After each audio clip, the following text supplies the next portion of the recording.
Welcome to DGON lifestyle. Already நம்ம இசேவை மையம் போயிருந்தப்போ நிறைய ப்ரூஃப்ஸ் மிஸ் பண்ணிட்டோம்னு சொல்லிட்டு மறுபடியும் எல்லா ப்ரூஃபையும் எடுத்துக்கிட்டு தான் கிளம்பணும். அன்றைக்கி ஸ்மார்ட் கார்டு கொண்டு போகல. நான் அன்றைக்கி பார்த்திங்கன்னா டவுனுக்குள்ளே இருக்கிற 2 இசேவை மையம் போயிருந்தோம். பட் அங்கே எல்லாமே காஸ்ட்லி தான். இருந்தாலும் பரவாயில்ல இருந்தால் போயிருந்தேன், எல்லா வேலையும் நடந்துடும். பட் ஒவ்வொரு இடத்துக்கு போகும்போது ஒவ்வொரு வேலை தான் செய்ய முடியும், ஒவ்வொரு வேலை செய்ய முடியாது சொல்லிட்டாங்க. கடைசியில் பார்த்திங்கன்னா பேரூரில் இருக்க கவர்மெண்ட் ஆஃபீஸ் இசேவை மையம் நான் இங்கே வந்திருந்தேன். இங்கே பார்த்திங்கன்னா என்னென்ன சர்டிஃபிகேட்க்கு என்னென்ன ப்ரூஃப் வேணும், எப்படி அப்ளை பண்ணணும்னு சொல்லிட்டு தெளிவாக பிரிண்ட் பண்ணி அங்கே நோட்டீஸ் போர்டு மாதிரி ஒட்டி வச்சுருந்தாங்க. அதை பார்த்தாவே தெரியாதவங்க கூட தெரிஞ்சுக்கலாம். அதே மாதிரி ஒவ்வொரு அப்ளிகேஷனுக்குமே அவங்க 60 ருபீஸ் தான் சார்ஜஸ் பண்ணுறாங்க. நாங்கள் 3 அப்ளை பண்ணிட்டு வந்திருக்கோம். Nativity, income and community certificate each 60 rupees தான். கவர்மெண்ட்டோட ரேட்டை தவிர ₹1 கூட சேர்த்துவாங்க. அதில் வெளியில் போனீங்கன்னா கண்டிப்பாக ஜாஸ்தியாக தான் இருக்கும். நான் இங்கே வரும்போதே பார்த்தீங்கன்னா ஒரு 1/2 hour நிற்கிற மாதிரி க்யூ இருந்துச்சு.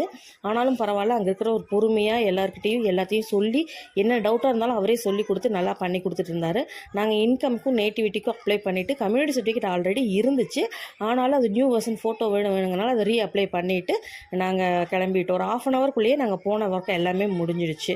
அதை முடிச்சுட்டு நாங்கள் வரும்போது பார்த்திங்கன்னா பாப்பாங்க ஏதாவது குடிக்கணும்னு சொன்னாங்கன்னு சொல்லிட்டு கூலிங்காக கூல்ட்ரிங்க்ஸோ இல்லைன்னா ஜூஸோ வாங்கி தராமல் நான் இளநீ தான் வாங்கி கொடுத்தேன்.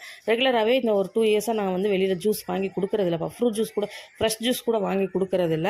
இளநீ தான் வாங்கி கொடுத்துக்குவேன். சரின்னு சொல்லி நிறுத்தி இளநீ வாங்கி கொடுத்தோம். 3 பேர் ஆளுக்கு ஒரு இளநீ சொன்னோம். சின்னவன் ஸ்ட்ரா கண்டிப்பாக வேணும்னு கேட்டாங்கனால ஒரு ஸ்ட்ரா எடுத்து நல்லா உள்ளே ஊதிட்டேன். ஏன்னா உள்ளே டஸ்ட் எல்லாம் ஃபார்ம் ஆகிருக்கும். அதனால் எனக்கு ஸ்ட்ரா போட்டு குடிக்கவே பிடிக்காது. அப்படியே குடிக்க தான் சொல்லுவேன். அவன் இன்றைக்கி ஸ்ட்ரா வேணுமான்னு கேட்டான். சரின்னு சொல்லி ஊதி கொடுத்தேன். பெரிய பாப்பாவுக்கும் ஒரு ஸ்ட்ரா எடுத்து ஊதிட்டு கொடுத்து அவளும் நானுமே ஸ்ட்ராவில் தான் குடிச்சிட்டேன் இன்றைக்கி. ஏன்னா ட்ரெஸ்ஸில் மேலே கொட்டாமல் இருக்கட்டும்னு சொல்லிவிட்டு ஆளுக்கு ஒரு இளநியை குடிச்சிட்டு உள்ளே இருந்த வழுக்கியாக தான் நான் சொல்லியிருந்தேன். அதனால் உள்ளே இருந்த வழுக்கியை எடுத்து கொடுக்க சொன்னால் சாப்பிட்டோம். வெயிலுக்கு நல்லா இதமாக வயிற்றுக்கு குழுன்னு இருந்துச்சுங்க. நீங்களும் கூல்ட்ரிங்க்ஸு ஜூஸ் எல்லாம் அவாய்ட் பண்ணிவிட்டு இளநீ குடிச்சிங்கன்னா ரொம்ப நல்லாயிருக்கும்.